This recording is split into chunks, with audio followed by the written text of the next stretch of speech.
Hi, welcome. I am Dr. Mark Davies, and this is a video series on building resilience while confronting COVID-19. Many of you already know me. I have been the trainer for the Resilience course workshop that has trained over 2,000 BCEHS personnel. And so for those of you who have taken my course, hi, it's good to sort of see you again. For those of you who haven't and don't know my background, I'm a psychologist in Surrey, and I've worked with first responders for way too long. One measure of that is that my black humor has cost me pretty much all of my social connections in my regular life now. So I've been around you for a long time and I've learned from you. I initially did a lot of individual treatment with first responders. I've done a lot of critical incident debriefs. And the last 3 years of my practice, it's been divided up between treating first responders and delivering the resilience workshop. So I've gone from kind of treating the wounded to try and prevent the wounded. And that really is a passion of mine.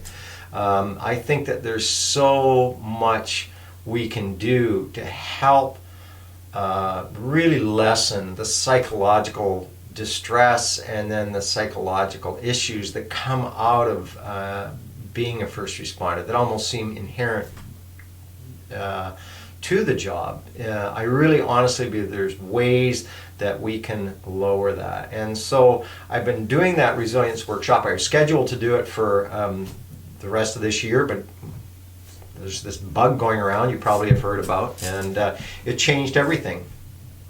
And so we became very concerned about that, and we created this video series to try and reach out to you and support you and mitigate some of the negative consequences that may occur in this increased time of stress.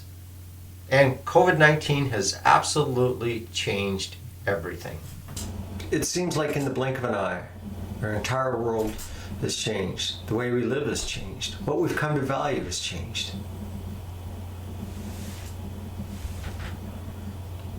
I don't know how those got there. We're not hoarding. Honestly though, if you need 144 rolls of toilet paper for 3 weeks of isolation, you probably should have been seeing a doctor long before COVID-19 hit. But on a more serious note, this isn't everybody. This is, as the media likes to say, it's unprecedented. It really is. We've never been confronted with something so huge, so global. It has affected virtually everything we do, not just our health concerns, which of course are a major part of that, but it's affected the economies of the world, how we do business, how we go out in public. It's just profound, the effect this has had on us, and it's affected you. It's affected you personally at a personal level. You're trying to make sense of this. You have to negotiate the day-to-day stuff yourself. So on your days off, how you go grocery shopping, how you do any kind of shopping at all, or what do you do with your downtime, all of that needs to be negotiated and figured out. Even banking, you have to line up forever, it seems, to get into a bank now. And when you go out into public, the way everything is. I was in Safeway just yesterday, and it was like a NASA training facility. Everybody had their masks and their gloves on, and everybody was keeping their distance, which is appropriate and good, but it is not familiar. It throws you. And when we're in uncertain times, we tend towards anxiety and stress. It's affected us relationally. How we are concerned for loved ones, how we connect with one another. We are herd instinct animals. We love to get together, especially when we feel threatened. We love being with people, most of us do. Not everybody perhaps, but most people find comfort in people.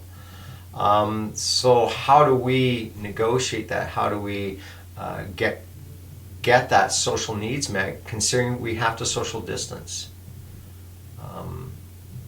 And how do we care for loved ones? My mom is in Sarnia, Ontario, and in an old folks home, and that old folks home, there's been 4 deaths to COVID-19.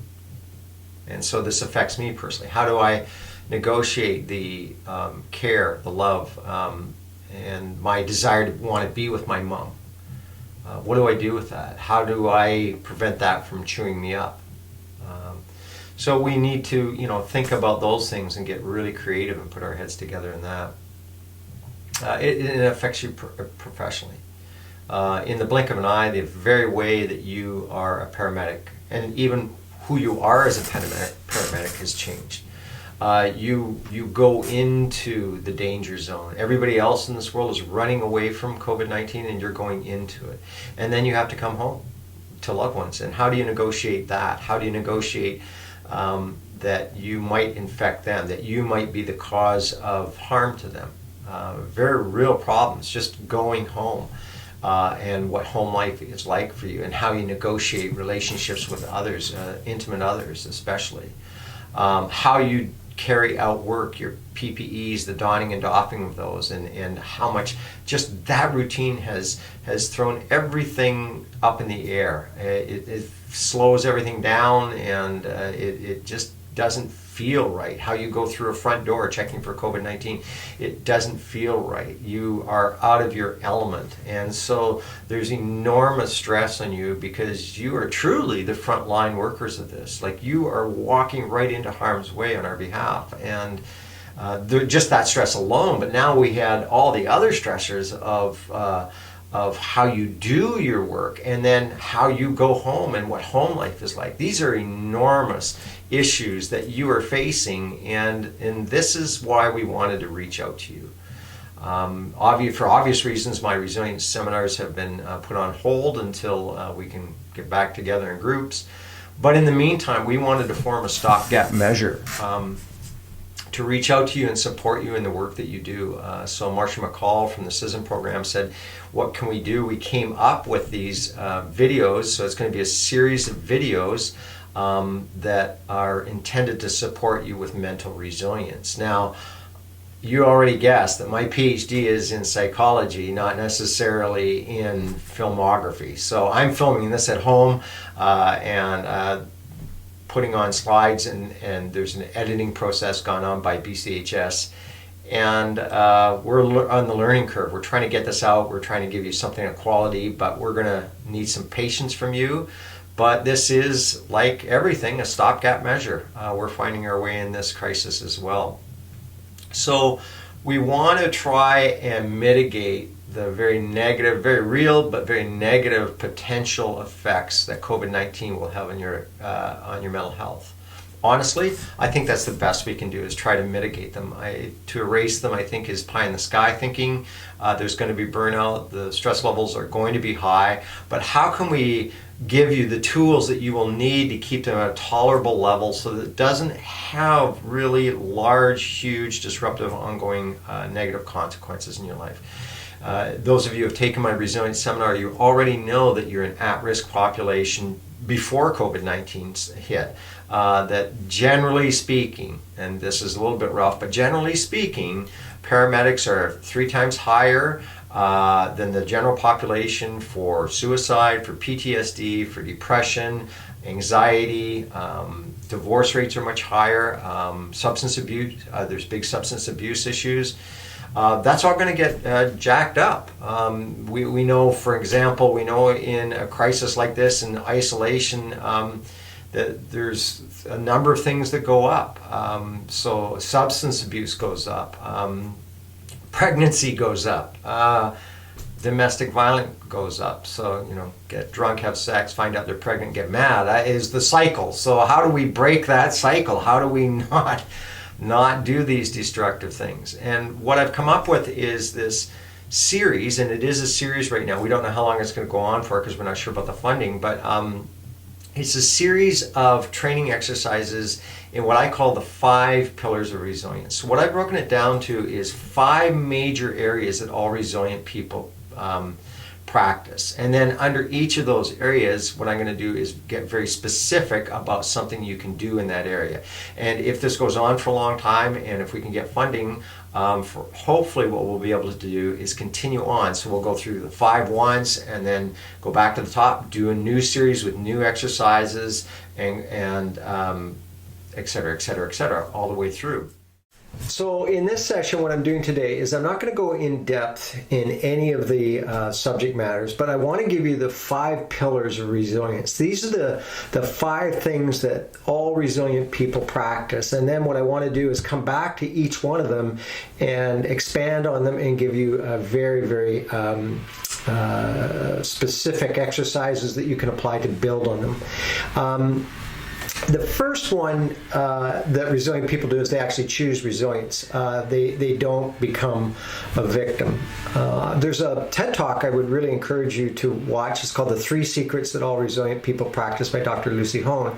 She's a resilient expert and trained at University of Pennsylvania, was just finishing her PhD when in her own life this horrible accident happened and she lost her, they were all going to the beach and she lost her 12-year-old daughter and her daughter's best friend and the mother of that child.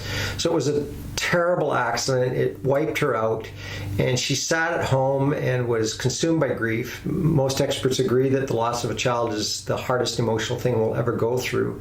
And as the caregivers came to her, she noticed that they made her feel as though she was just going to be a victim, that there was nothing she could do about her own grief process, that it was going to take 5 years, that she probably wouldn't get much accomplished, that there was a good chance her and her husband would get a divorce, because that's often what happens when there's a tragedy like that. And the more they kind of tried to comfort her by telling her how to control her life would be, the more she began to feel like, I don't want to be a victim. And so she decided that she would purposely lean into her own research on resilience. And that's what everybody who is resilient does. They decide at the outset, no matter what life befalls them, they decide that I'm going to lean into this. I'm going to go towards this. I'm going to see what I can do in the midst of it. I won't let it defeat me.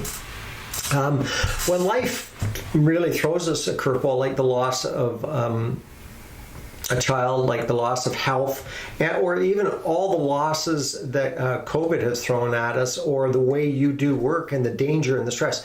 When something comes along that's global and throws us right out of our game, it's just really easy to feel overwhelmed. And it's really tempting to kind of go into a victim-like stance. So you begin to almost exclusively focus on the negative, what's wrong. You begin to focus on how unfair things are, the injustice. We kind of start bitching about things.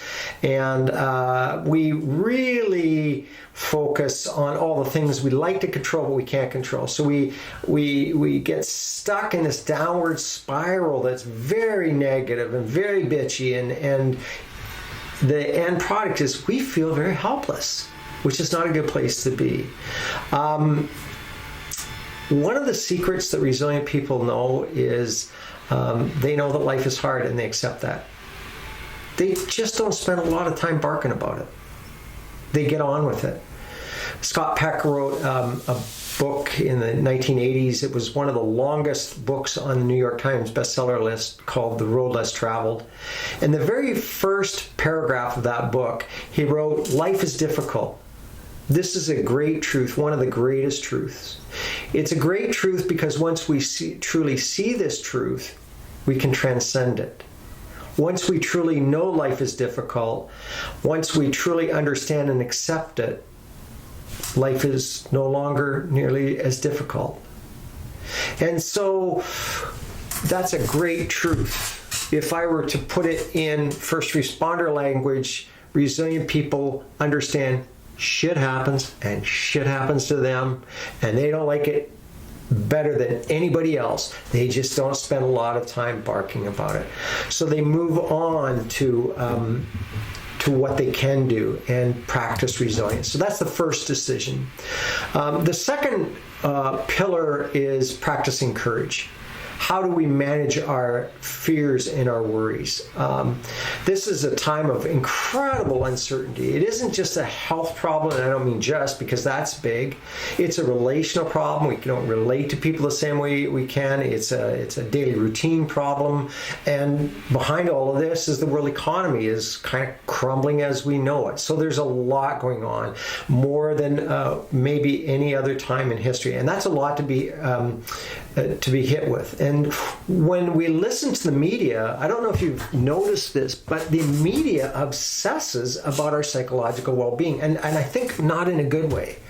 I heard a psychiatrist resident, he was just a resident, on CBC, and I think he meant well, but he kept telling everybody that, anxiety is normal and it was going to be normal to worry, and it is. That's true, it is. But he was almost giving permission to that. And I think, boy, that's dangerous. If we really focus on that it's okay to really get consumed by anxiety and worry, we will get consumed by anxiety and worry. We have so much anxiety right now about anxiety.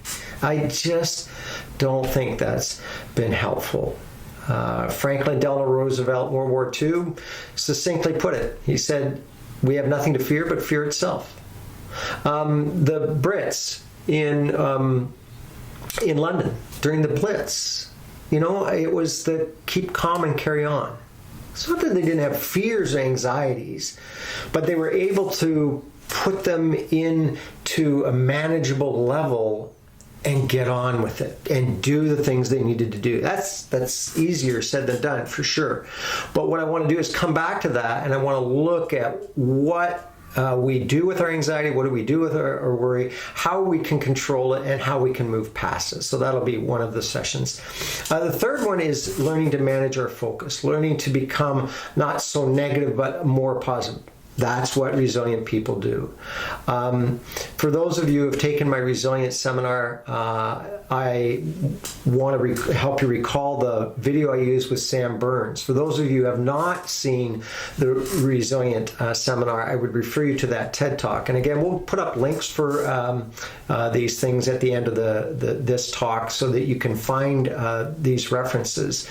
But Sam Burns is a 17-year-old who has progeria, a very debilitating disease. He's very, very small. He's only about 60 pounds. He doesn't make it to his 18th birthday. And you listen to him and you're amazed because he's got a lot of adversity in his life. He's got a lot of things he can't do. He can't have a normal childhood. He can't go on the merry-go-round. He can't play sports. His passion is music, and that's what he gives himself to. But in the TED Talk, one of the things he says is he wants everybody to know that he has a very happy life. Well, how does he do that? Well, one of the ways is that he purposely focuses on the positives. He focuses on what he can do rather than what he can't do. He focuses on gratitude. He focuses on being upbeat. And so this isn't some sort of denial system. We're not talking about pretending everything is good. That's just crazy. That's not helpful to anybody.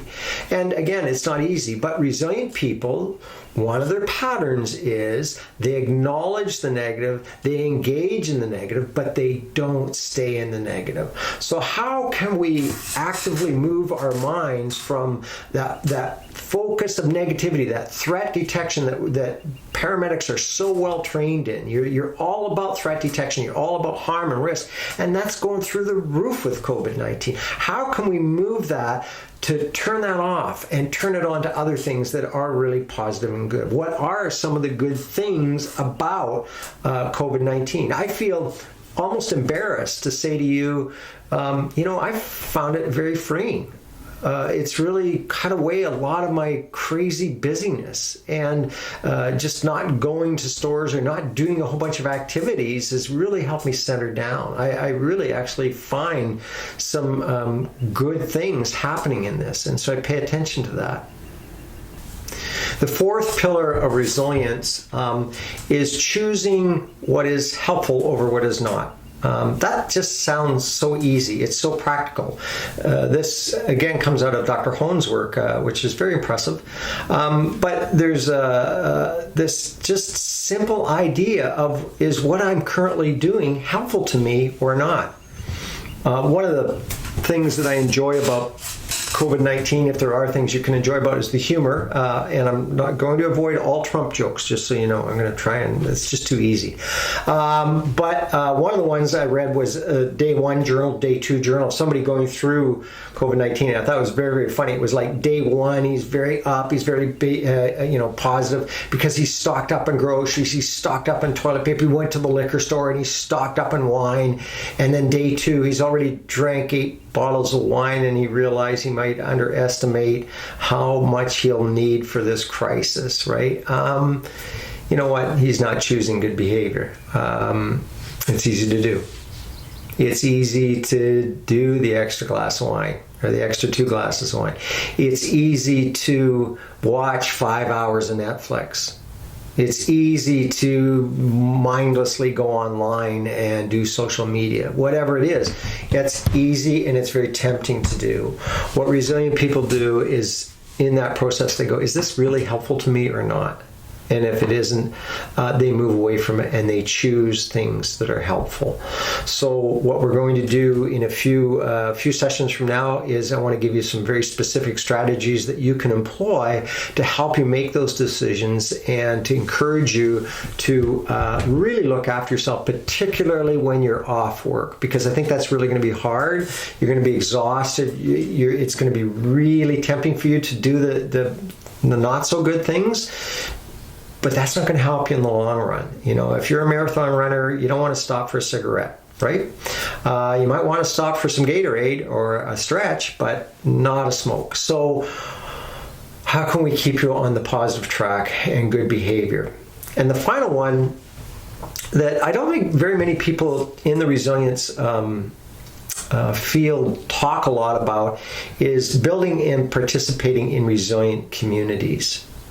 We tend to make resilience this just do-it-yourself thing, and that's not it at all. One of the hardest things about this crisis is that we are separate from a lot of our support systems, and that can be really difficult.